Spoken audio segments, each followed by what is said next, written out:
अमावस्या की पौराणिक कथा। प्राचीन समय में एक ब्राह्मण था। उसकी एक बेटी थी जिसकी शादी को लेकर वो बहुत चिंतित रहता था। लड़की बहुत सुंदर, सुशील, कामकाज में अच्छी थी, लेकिन फिर भी उसकी शादी का योग नहीं बन रहा था। एक बार उस ब्राह्मण के घर एक साधु महाराज आए। वे उस लड़की की सेवा से प्रसन्न हुए और उसे दीर्घायु का आशीर्वाद दिया। फिर उसके पिता ने उन्हें बताया कि इसकी शादी नहीं हो रही है। साधु ने लड़की का हाथ देखकर कहा कि इसकी कुंडली में शादी का योग ही नहीं है। ब्राह्मण घबराकर उपाय पूछने लगा। तब साधु ने सोच विचार करके उसे बोला कि दूर गांव में एक सोना नाम की औरत है। वह धोबिन है और सच्ची पतिव्रता पत्नी है। अपनी बेटी को उसकी सेवा के लिए उसके पास भेजो। जब वो औरत अपनी मांग का सिंदूर इस पर लगाएगी तो तुम्हारी बेटी का जीवन भी संवर जाएगा। ब्राह्मण ने अगली ही सुबह उसे सोना धोबिन के यहाँ भेज दिया।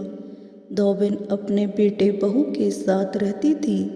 ब्राह्मण की बेटी सुबह जल्दी जाकर घर के सारे काम कर आती थी। 2-3 दिन ऐसा चलता रहा। धोबिन को लगा कि उसकी बहू इतनी जल्दी काम करके सो जाती है। उसने बहू से पूछा। तब बहू ने कहा कि मुझे लगा आप ये काम करते हो। धोबिन ने अगली सुबह उठकर छिपकर देखा कि ये कौन करता है। तब वहाँ ब्राह्मण की बेटी आई और फिर उसे धोबिन ने पकड़ लिया। धोबिन के पूछने पर उसने अपनी सारी व्यथा सुना दी। धोबिन भी खुश हो गई और उसे अपनी मांग का सिंदूर लगा दिया। ऐसा करते ही धोबिन के पति ने प्राण त्याग दिए। ये सोमवती अमावस्या का दिन था। धोबिन तुरंत दौड़ते दौड़ते पीपल के पेड़ के पास गई। परिक्रमा करने के लिए उसके कोई सामान नहीं था, तो उसने ईंट के टुकड़ों से पीपल की 108 बार परिक्रमा की। ऐसा करते ही धोबिन के पति में जान आ गई।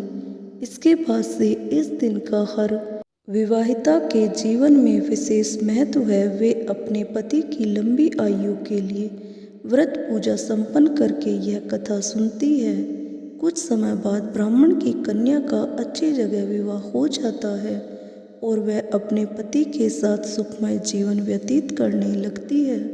दोस्तों, आपको ये कहानी अच्छी लगी तो कहानी को लाइक करें और मेरे चैनल को सब्सक्राइब करना ना भूलें। धन्यवाद। राधे राधे।